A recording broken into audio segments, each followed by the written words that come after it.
All right, so this is the complex.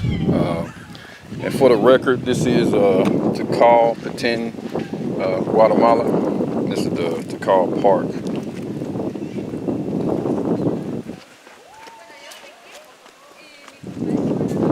This is Templo Dos.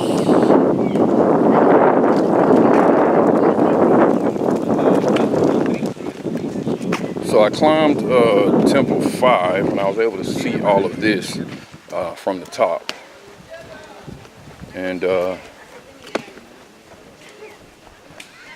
you know, I'm not amazed, I guess, after seeing everything in Mexico. It all makes sense, you know. But it is large, for sure. And this one you can climb. They actually have stairs that wrap around the back, so you can climb safely versus going up the traditional stairs there. See if the camera can get all that.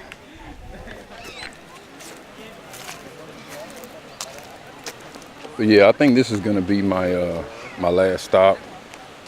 I heard that there were some monkeys, but they probably won't come out till much later.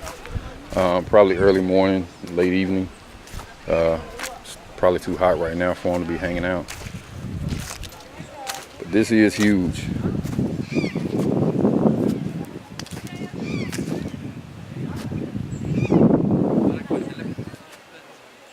But respective of Teotihuacan, it's really not that big. It's really not. It's just the idea, I think, that it is kind of in the middle of this this thick jungle. It's kind of cool.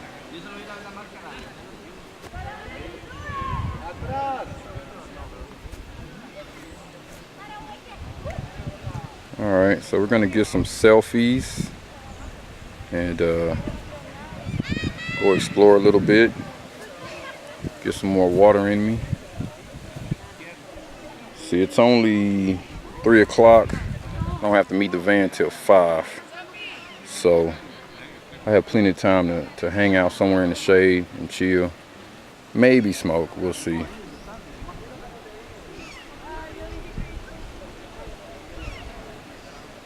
But definitely get some more water in me.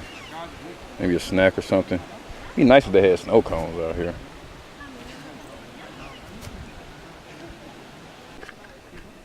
Alright, so again, this is the temple complex.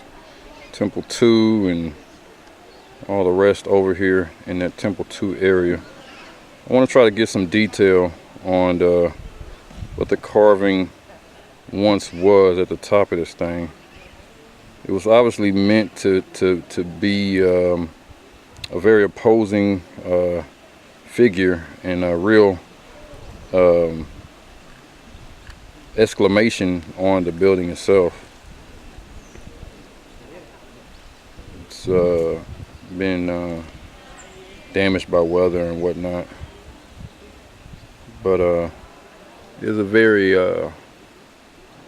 commanding pose for this particular building here.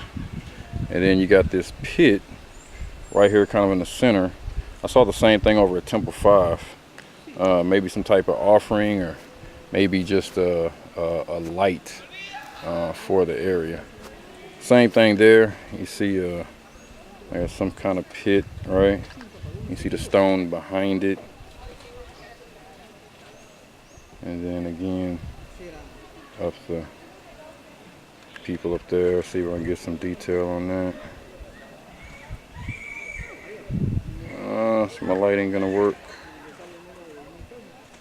It doesn't look like it's gonna work for me. Not today. But anyway, that's that. My battery's cutting out. The rest of this may have to be done via my phone, which, you know, isn't a bad thing. want to get some of this stuff with the camcorder while I can, though. It's kind of cool. And again, this is Petén, Guatemala. This is the Tikal Park. It's April the 29th, 2017. It's about 3:15 local time anyway.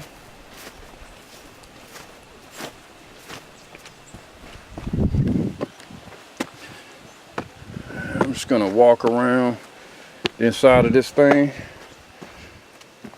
find some shade and have a seat. Oh, look at this. Got all that nice shade. No entrada. But miso want to entrada. Oh, look at that. That's a face. Look at that. That's a face. That's so cool.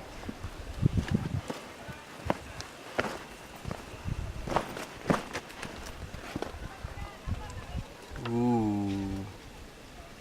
You can see the ears and everything too. That's cool.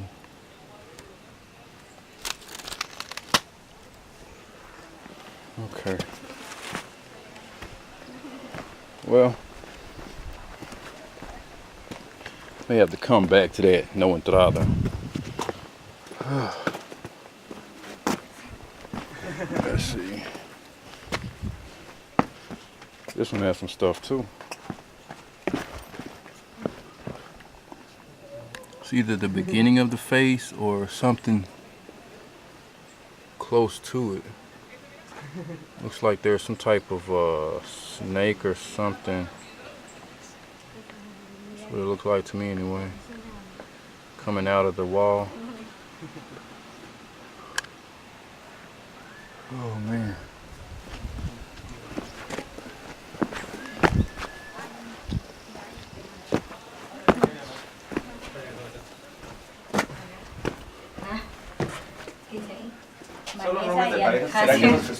Go inside. Ah. Graffiti.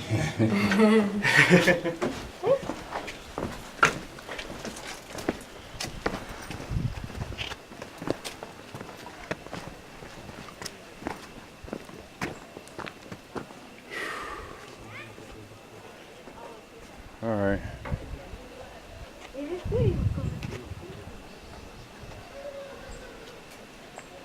There wasn't much shade on this one. Let's check the other one.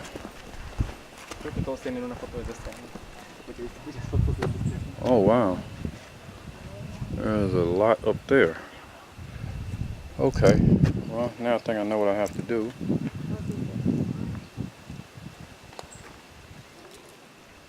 Where's my feet? Get down on that ledge. And walk over there and go up those stairs. Oh, that's another face. Wow. They carved a lot of these faces into this building. And I'm pretty sure that's the headdress. Wow. Wow.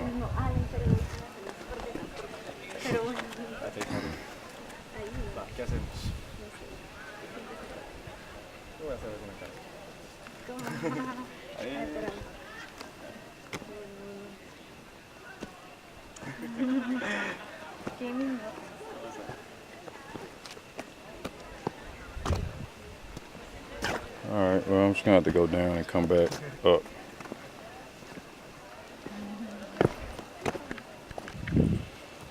Alright. I'm gonna take a seat for just a second. You know, last year I spoke only Spanish when I went to Colombia, and the game plan was to do the same thing this time. But with this trip though, I don't know if it's because I feel more confident in my Spanish, but I've mixed in a lot of English And a lot of the reason for that is because I meet a lot of people that like to practice their English no different than I like to practice my Spanish. And so yeah, I've met at least half a dozen people that ask me to speak in English just so that they can have someone to speak to in English. And I just had a conversation with a 10-year-old girl, and it's funny. She says hola. I say hola. She says oh hi. And I was like hello. And then we started having this whole conversation in English. And I asked her the typical questions, where are you from, how old are you, stuff like that. And I think she appreciated that. So I'm enjoying that part. And especially when I get to know people and hang out with them, I think they appreciate me speaking in my typical Texas accent and stuff like that. And I throw in some slang words and stuff like that, and then they turn around and start speaking their slang Spanish, which I know none of whatsoever. But I learn as I go. So that's what's fun.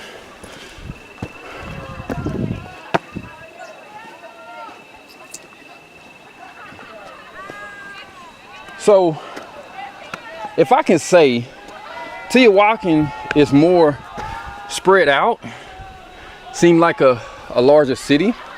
This one is probably just as big, just a lot more compacted. Whew, and I'm sucking wind, y'all. I am sucking wind. I can't even blame it on elevation. I'm still looking for my shade.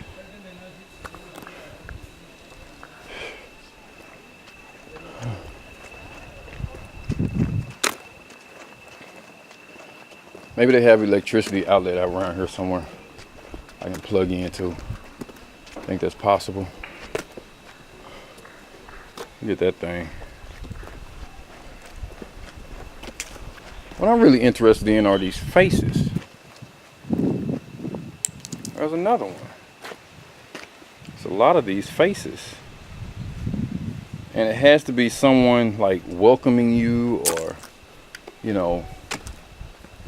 I seriously doubt warning you. I think welcoming you. Say hi, this is my place, or this is the place of, or something like that,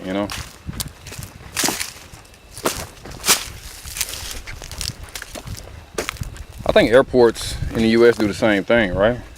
When you get there, it's Bienvenido, and there's always a picture of some typical looking person in that country or city. All right. So again, this is the jungle overgrowth on this temple. And so what they did was they worked their behinds off to clear all this stuff out. But they only did it on one side, because to do it completely all the way around is probably just way too much time, way too much work. So they got one side of it pretty. And they kind of probably trimmed up this side. They had to, right? Just didn't completely clear it away, which I'm sure was not easy anyway, because how do you tear out a tree without damaging the stones behind it? Take out tree roots and all this kind of stuff. Can't be easy. And then again, I wonder if these deep ravines were natural at the time, or if it's something that was created when the roads and stuff came through. Because it seems to be these deep ravines dividing the different I guess temple complexes, you can say. And the little girl told me that there was stuff up here to let you look through holes